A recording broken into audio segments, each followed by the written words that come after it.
Hello दोस्तों, ऐसा कि आज हम लोग 11 जुलाई के जो एसएससी एमटीएस का पेपर हुआ था उसके बारे में हम उसको एनालाइज़ करेंगे और उससे जो भी जुड़ी क्वेश्चन होंगे उसको भी हम देखेंगे और जो आने वाले क्वेश्चन बन पाएँगे उस पे हम लोग आज डिस्कस करेंगे। तो पहला क्वेश्चन है कि पंडित हरिप्रसाद चौरसिया का किस वाद्य यंत्र से संबंध है? तो पंडित हरिप्रसाद चौरसिया जो कि एक बाँसुरी के प्रमुख वादक थे और इन्हें बहुत ख्याति मिली है बाँसुरी वादकों में।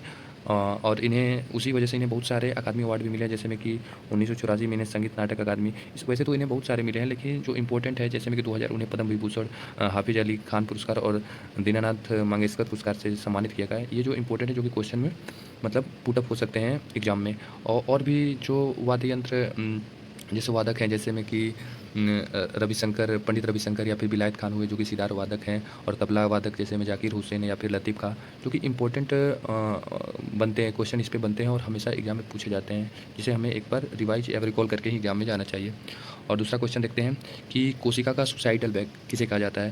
तो वैसे तो कोशिका का सुसाइडल बैग जो है लाइसोसोम को कहा जाता है, क्योंकि जो लाइसोसोम है उसमें अगर वो ब्लास्ट हो जाता है तो क्या होता है, कोशिका जो होता है उसकी मृत्यु हो जाती है या फिर बोला जाता है कि उसका डेड हो जाता है, मतलब वो आत्मघाती खैली मतलब जो है वो लाइसोसोम ही है कोशिका का।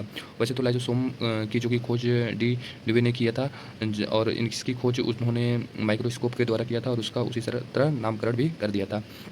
और भी क्वेश्चन जैसे सेल पे बनते हैं, जैसे में कि which is known as the power house of the cell, तो वो माइटोकॉन्ड्रिया जो कि कोशिका का तुमको पावर हाउस बोला जाता है।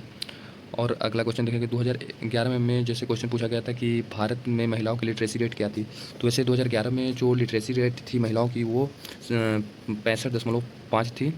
और पुरुषों के उस वक्त अगर किया जाए तो 82.14 था। और वैसे तो 2011 की अगर हम देखें तो सबसे ज़्यादा जो शीर्ष पे रहता है वो है 92.28% के साथ, जो है वो है हम लोग का केरल जो राज्य है वहीं सबसे ज़्यादा मतलब साक्षरता दर में सबसे ऊपर रहता है, अव्वल नंबर पे। और नेक्स्ट क्वेश्चन था कि अमीबा के बारे में कौन सा कथन सत्य है? वैसे तो दिया नहीं गया है, लेकिन अमीबा जो एक छोटी सी रचना होती है और उसमें एक पिसोडोपोडा जो कि मतलब जो पाया जाता है, जिसके तहत वो अपना भोजन जो है उसी के द्वारा वो अपने आप को मतलब वो भोजन को पकड़ में लाता है और उस वहीं एक उसको हेल्प करता है कि एक स्थान से दूसरे स्थान में जाने में या फिर कुछ अलग जो भी मूवमेंट होता है बॉडी के, वो उसी की मदद से वो करता है। इसी पे वो क्वेश्चन पूछे गए होंगे और उसी में हमें एनालाइज़ करके देना था कि मतलब विच वन इज़ करेक्ट। अब इसके बाद है कि क्वेश्चन में कि आईपीएल की शुरुआत किस वर्ष हुआ था? वैसे तो आईपीएल का शुरुआत जो है कि 18 अप्रैल वैसे 18 अप्रैल 2018 को किया गया था। लेकिन इसमें ये भी है कि ये तो क्वेश्चन जैसे में पूछा गया था शुरुआती, लेकिन क्वेश्चन ज़्यादातर बनते हैं आईपीएल में कि जैसे में अभी आईपीएल जो हुआ था 2022 का, उसका विजेता क्या रहा, उप विजेता कौन रहा, या फिर 2021 में जो उसका उप विजेता और विजेता क्या रहा। इस चीज़ों पे हमें थोड़ा ज़्यादा फोकस करना चाहिए। और राइटर की बुक्स तो हमेशा पूछती है, पूछा भी गया इस वाले सेकंड शिफ्ट में कि, और सारे शिफ्ट में पूछे जा रहे हैं, जैसे में कि अना करेनिया जो है, अना करेनिया जो नोबल राइटर हैं, ये जो नोबल है तो वो किसके द्वारा लिखा गया है? तो वो जो लिखा गया है वो लियो टोलेस्टे के द्वारा लिखा गया है ये पुस्तक। उसके बाद जो क्वेश्चन आता है कि कांग्रेस की पहली भारतीय महिला अध्यक्ष। तो वैसे कांग्रेस की जो पहली भारतीय, अगर भारतीय पूछे तो वो तो सरोजिनी नायडू हुई। अ, और ये तो वैसे बहुत हल्का क्वेश्चन है, लेकिन सरोजिनी नायडू के बाद जैसे क्वेश्चन इसमें और जैसे पूछते हैं कि पहली महिला अगर पूछे तो वो तो हो जाएंगी एनी बेसेंट, क्योंकि वो इरिश थी, वो इंडियन नहीं थी।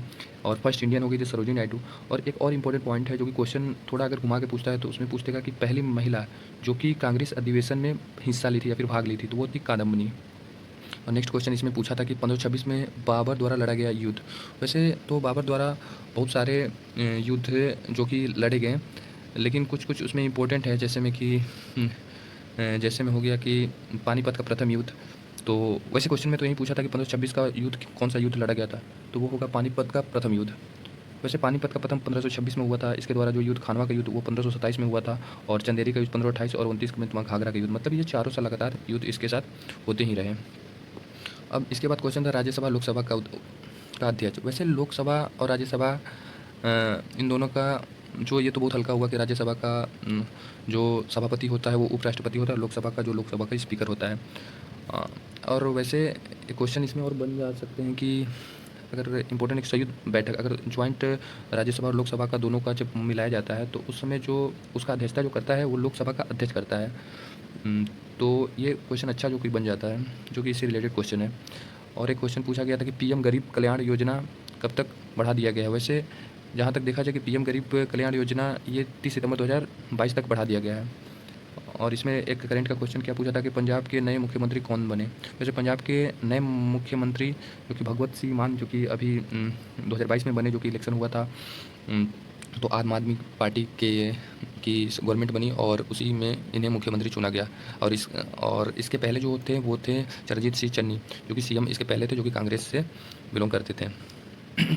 और क्या क्वेश्चन पूछा गया है कि प्रश्नकाल, मतलब प्रश्नकाल शुरू होता है, मतलब संसद का जो सत्र में जो प्रश्नकाल होता है उसी से वो मतलब संसद का सत्र शुरू होता है। इसमें 2 काल होते हैं, जैसे प्रश्नकाल होता है, शून्यकाल होता है। तो शून्यकाल जो ये होगा कि शून्यकाल में जो होता है, प्रश्नकाल के बाद जो काल आता है उसे शून्यकाल कहते हैं। और प्रश्नकाल जो यही होता है कि इसी से जो है संसद का स्टार्टअप होता है, मतलब संसद का सत्र जो है यहीं से स्टार्ट होता है। अब नेक्स्ट क्वेश्चन पे चलते हैं।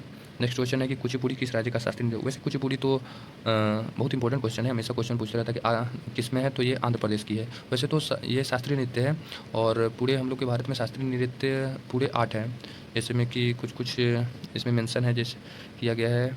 जैसे शास्त्रीय नृत्य हो गया, अगर हम शास्त्रीय नृत्य का बात करें तो जैसे भरतनाट्यम तमिलनाडु का है, कथक हम लोग का उत्तर प्रदेश का है, कथकली केरल का है, कुचिपुड़ी ये हम लोग का आंध्र प्रदेश जो कि पूछा था, उड़ीसा ओडिसी और मणिपुरी जो है मणिपुर का। अब इसका क्वेश्चन जो पूछा, कौन सा देश लैंड बॉर्डर भारत के साथ साझा नहीं करता है। वैसे देखा जाए तो जो चीज़ नहीं करता है, जो मतलब गल्फ़ कंट्री है, जो कि सराउंडेड बाई वाटर है, जैसे श्रीलंका हो गया, हम लोग के मालदीव, ये सब लैंड बॉर्डर नहीं करते हैं। बल्कि अगर लैंड बॉर्डर के कंपेरिजन करें तो हम लोग के जो पड़ोसी देश थे, जैसे में कि सीमा से लगे हुए जो हम लोग के पड़ोसी मुल्क पाकिस्तान हो गया, बांग्लादेश, चीन हो गया, नेपाल, म्यांमार, भूटान, ये सारे जो हैं हम लोग के मुल्क के इर्द गिर्द जो भी बॉर्डर हैं उनसे ये लैंड बॉर्डर साझा करते हैं। इसके बाद हो गया कि अगर इसमें पाते हैं कि सबसे बड़ा या फिर सबसे छोटा, तो सबसे बड़ा एरिया जो लैंड एरिया मतलब या फिर बॉर्डर जो मतलब साझा करता है वो है जो कि बांग्लादेश, और सबसे छोटा जो है अफ़गानिस्तान नियरली 106 किलोमीटर का मतलब साझा करता है बहुत, तो वो जम्मू कश्मीर के जहाँ पे पीओके है उस साइड पे। और एक अच्छा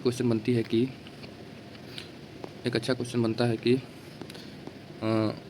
मोविंडन एंग्लो ओरिएंटेड कॉलेज के संस्थापक कौन थे। वैसे इस कॉलेज के संस्थापक सैयद अहमद खान थे। वैसे ये मुसलमानों के लिए मतलब आधुनिक शिक्षा पे बहुत ज़्यादा जोर दिए, और बहुत सारे और भी, जैसे में कि वो कॉलेज जो था कि अलीगढ़ का मुस्लिम यूनिवर्सिटी, ये भी इन्हीं के द्वारा स्थापना हुआ है। और इसी क्वेश्चन एक और बन सकता है कि जो मोहम्मद एग्लो ओरिएंटेड कॉलेज की स्थापना कब और कहाँ हुई थी। वैसे अलीगढ़ में हुई थी सन 1875 में।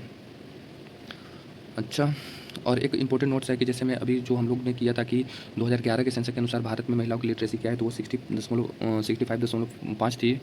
तो अगर प्रेजेंट की पूछा जाए तो प्रेजेंट के अकॉर्डिंग अगर 2021 के अनुसार अगर देखा जाए तो पुरुष की साक्षरता दर जो कि 90.94 है, और महिलाओं की साक्षरता जो कि 87.33 है। तो वैसे देखा जाए तो ये है कि बहुत मतलब इम्प्रूवमेंट हुआ है 2011 के कंपेरिजन में 2021 में। वैसे ये क्वेश्चन बन सकता है और ये एज ए करेंट के तौर पे भी ये क्वेश्चन बन सकता है।